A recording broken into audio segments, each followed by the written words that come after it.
ہوتا. اگر ارشد شریف نہ بولتا تو شاید ہم بھی ایک وقت تک بولتے اور پھر اس کے بعد جب معاملات زیادہ خراب ہو گئے تو ہم بھی شاید تھوڑا سا ڈگمگا جاتے اور کہتے چھوڑو اپنی جان سے قیمتی تو کوئی چیز نہیں ہے دنیا میں. جو چیز میرے گھر پہ ہوئی اس کے بارے میں بڑے لوگوں نے اس پہ قیاس آرائیاں کیں, بڑے تبصرے کیے کہ یہ تو اس کی ویژول نہیں ہے, فوٹیج نہیں ہے, تو ہم کیسے یقین کریں کہ یہ ہوا نہیں ہوا. اس کا صرف اس طرح سے یقین کریں کہ چاہے ہوا نہیں ہوا, میرے والد صاحب کی میں ایک ہی اولاد ہوں اور میرا کوئی بھائی بہن نہیں ہے, تو ہمارے گھر میں بلیاں کافی ہیں. تو ان میں سے ایک بلا جو ہے جب ہم اس کو واک کرانے باہر کھولتے ہیں تو وہ اکثر چھلانگ مار کے دوسرے گھر میں چلا جاتا ہے. تو اب میرے والد صاحب کی ذہنی کیفیت کا, حالانکہ پٹھان آدمی ہیں اور خر دماغ بھی ایک حد تک ہیں, لیکن اور کبھی کبھی بہت زیادہ آگے بھی نکل جاتے ہیں. گاڑی واڑی جب چلا رہے ہوتے ہیں, سڑک پہ جھگڑا ہو جائے تو وہ ان کو کنٹرول قابو میں لانا بڑا مشکل ہوتا ہے. لیکن ان کی ذہنی کیفیت ایسی ہے کہ ہمارے گھر میں وہ جو بلا ہے وہ جب پھلانگ جاتا ہے, تو ایک دن دوپہر کو سو رہے تھے تو میں نے ان کو کہا کہ ڈیڈی اٹھیں, بلا پھلانگ گیا ہے تو اس کو لے کے آنا ہے دوسرے گھر سے.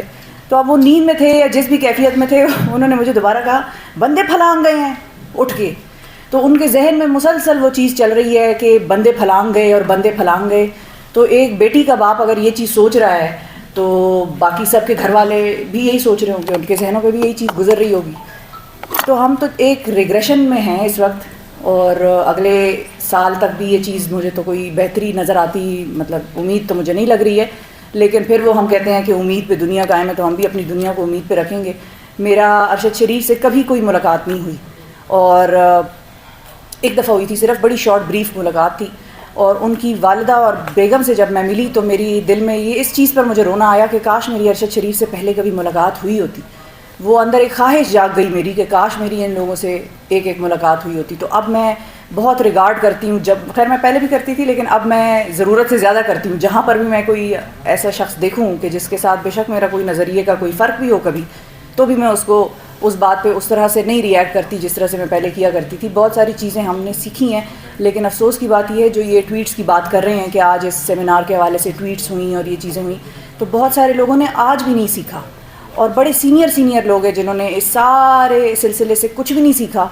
اندازہ آپ اس چیز سے لگائیں کہ میرا جس شخص سے جھگڑا تھا اور جس کے خلاف میں عدالتوں میں اور ایف آئی اے میں اور جس نے مجھ پہ کیریکٹر اسیسینیشن کے حملے کیے, اس شخص کے خلاف میں عدالت میں جاتی ہوں 1 سال پہلے 2 سال پہلے, اور آج میں اس شخص کے ساتھ پارٹی بن رہی ہوں صحافیوں کی آزادی اظہار کے لیے اور ان کے خلاف جو بھی ہیومن رائٹس کی پامالیاں ہو رہی ہیں اس کے لیے.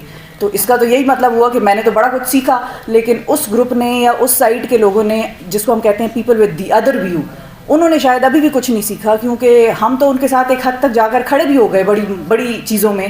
اسی کی پٹیشن تھی کہ آزادی اظہار رائے ہونا چاہیے, اور صحافیوں کی جو عزت ہے, جو ان کا جس کو ہم ڈگنیٹی کہتے ہیں, ایک انٹیگریٹی ہے, اس پہ کسی قسم کا شب خون نہ مارا جائے, ان کی آزادی ہو, ان کو ہراساں نہ کیا جائے. اسی کی پٹیشن میں آج میں پارٹی بن گئی سپریم کورٹ میں اور ہائی کورٹ میں, تو یعنی کہ مجھے سمجھ میں آ گئی.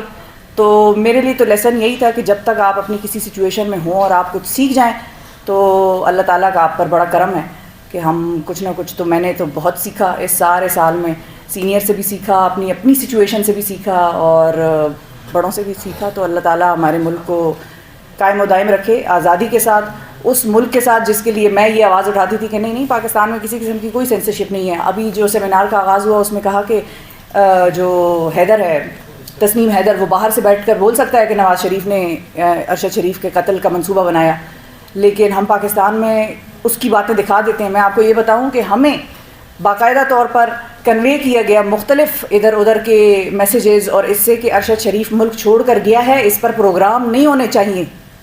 ارشد شریف کے جانے کے وقت اگر پاکستان میں اس لیول کے پروگرام ہوئے ہوتے جو اس کی ڈیتھ پہ ہوئے تو شاید وہ بچا ہوا ہوتا آج.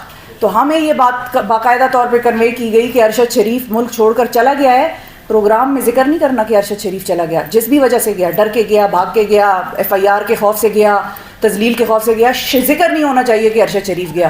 اس پہ نہ ہم نے, اور میں آج اپنی بات بھی کر رہی ہوں, اور بہت سارے ایسے اور پروگرامز بھی ہیں جو ٹی وی پر نشر ہوتے ہیں, بڑی آزادی کی بات کرتے تھے, لیکن انہوں نے بھی ارشد شریف کے جانے کے اوپر کسی صحافی کو لے کر بات نہیں کی, کوئی پروگرام نہیں کیا کہ بھئی وہ کیوں گیا. وی لاگز ہوتے رہے, اور شکر ہے اللہ کا کہ ایسے دور میں کم از کم سوشل میڈیا ضرور زندہ ہے. اگر باقی میڈیا الیکٹرانک ٹی وی اور سارا جو ہمارا ایک سلسلہ ہے وہ اس طرح سے نہیں کھڑا ہو سکا, تو یہ تو چیز ہمیں کنوے کی گئی باقاعدہ طور پہ کہ ارشد کے جانے کے اوپر وہ پروگرام نہیں کرنے اور ڈاؤن پلے کرو اس چیز کو. چلا گیا تو بس ٹھیک ہے, چلا گیا, اپنی مرضی سے گیا, آ جائے گا واپس. اسی طرح عمران ریاض صاحب کے بارے میں بھی جب یہ آئی خبر کہ یہ دبئی چلے گئے ہیں تو دوبارہ ایک میسج کنوے ہوا. اس وقت ارشد صاحب جو تھے وہ حیات تھے. دوبارہ ایک میسج کنوے ہوا کہ نہیں عمران ریاض کے بارے میں بات نہیں کرنی, وہ ملک چھوڑ کے گیا, جو بھی کرنے گیا جانے دو, تم لوگوں نے بات نہیں کرنی. تو اگر مجھے کنوے ہوا ہے, ہمارے پروگرام کے ساتھیوں کو کنوے ہوا ہے, ٹیمز کو, تو اوروں کو بھی کنوے ہوا ہوگا آئی ایم شیور. تو وہ کہاں سے ہو رہا ہے؟ مطلب شہباز شریف صاحب میں اتنا وہ ہے کہ وہ کسی کو کہیں کہ تم نے پروگرام نہیں کرنا. وہ زیادہ سے زیادہ کیا کر سکتے ہیں؟ نوکری سے نکلوا سکتے ہیں. اور ایک چیز اور جو میں نے سیکھی, ہم ہر وقت کوستے رہتے ہیں وزیر اعظم نے یہ کیا, وزیر خزانہ نے یہ کیا, اس کے ہاتھ میں ہے ہی کیا کہ وہ کچھ کرے. تو یہ چیز بھی اب میں تو بڑا ہی ایک سافٹ کارنر ہے میرے دل میں سیاستدانوں کے لیے کہ ان کے ہاتھ میں تو ہے ہی کوئی فیصلہ نہیں, تو وہ کچھ کر ہی نہیں سکتے.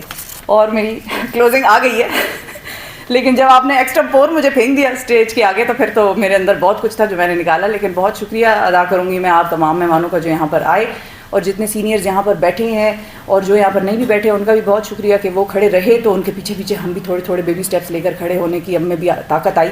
اگر یہ نہ کھڑے ہوتے تو ہم بھی شاید نہ کھڑے ہو سکتے. بہت شکریہ سمیع صاحب, آپ نے جو یہ بہادری دکھائی, طاہر صاحب آپ نے, عمران بھائی آپ نے, ضمیر بھائی آپ نے, اور جو لوگ یہاں پر نہیں بھی موجود لیکن جو کھڑے رہے ان کا بھی بہت بہت شکریہ. Thank you.